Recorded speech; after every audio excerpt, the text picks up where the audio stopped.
marshmallow to go inside of your Linzer biscuits. So what you will need is a machine with your whisk attachment and a guard and a mixing bowl. You will need to weigh up all your ingredients first. So in here I have my egg whites, my gelatine, my sugar, my water, I've got a temperature probe also, and my glucose and my vanilla.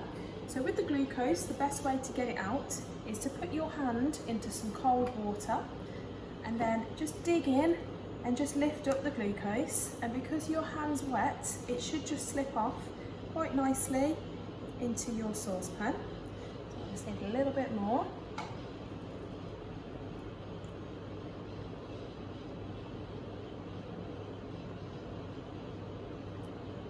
Okay.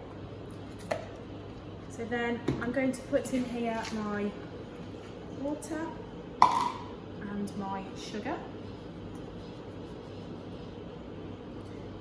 And I'm just going to stir it to ensure that the sugar has dissolved. So being careful not to get any sugar up the sides of the pan. If you do get sugar at the sides of the pan, you can take a pastry brush, dip it in some water and go around the outsides just to get those sugar crystals off. Then I'm going to switch on .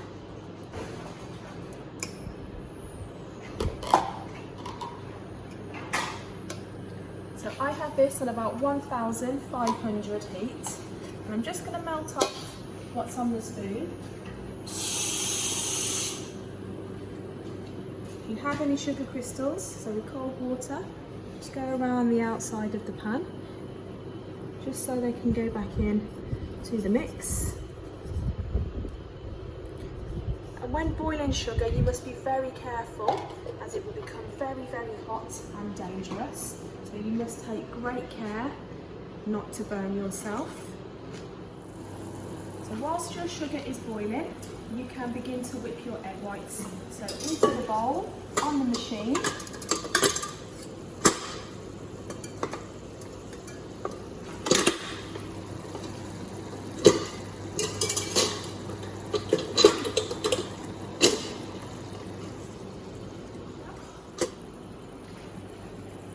Just turn down this to 1000 on the stove top. So I'm just going to put my thermometer in and try not to touch the bottom of the pan, just to dip it into the sugar. So I'm currently on 107.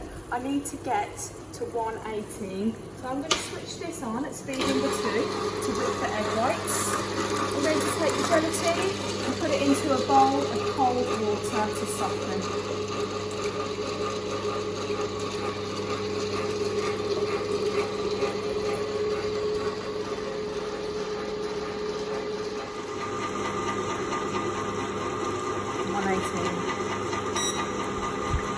So when you reach 118, you can check that your egg whites have foamed up. So what you're looking for is them to have quadrupled in size a little bit. So you've got some volume in there. I'm going to turn this down to speed number 1. I'm going to squeeze the gelatine. So squeeze all the water out of the gelatine. I'm going to add that into the sugar water solution. I'm going to add in just a touch of vanilla for flavouring. So I'm just going to measure it in the lid and I'm just going to pop it in. Make sure all of the gelatine has dissolved into the mix. So just stir it around on your table, give it a little shake.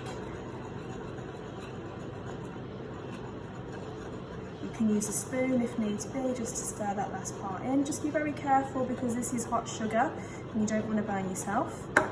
So when it is all dissolved, you can switch the machine back on. Speed number 1.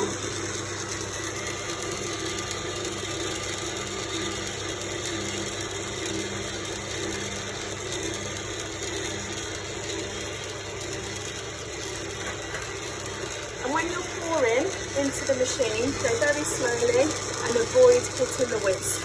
So when you have your mix in, turn the machine off. Turn it up to number 3 and allow it to cool.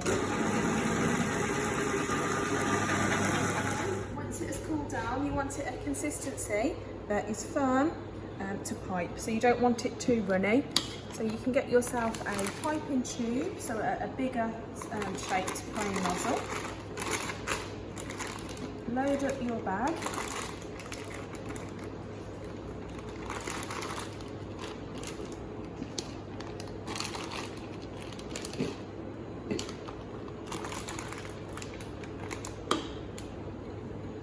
Prepare your biscuits on the tray.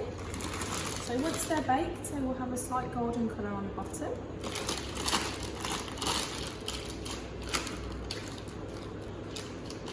So we want to pipe around the outside with the marshmallow.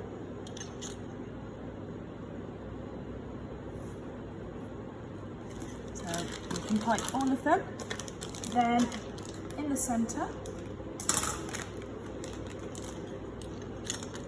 you can do a blob of jam, raspberry jam, and then pop on the top and allow these to set.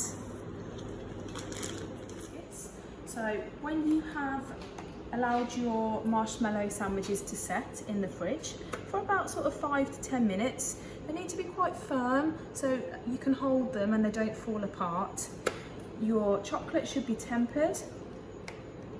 Just make sure there aren't any lumps inside, make sure it's nice and smooth and at the correct temperature.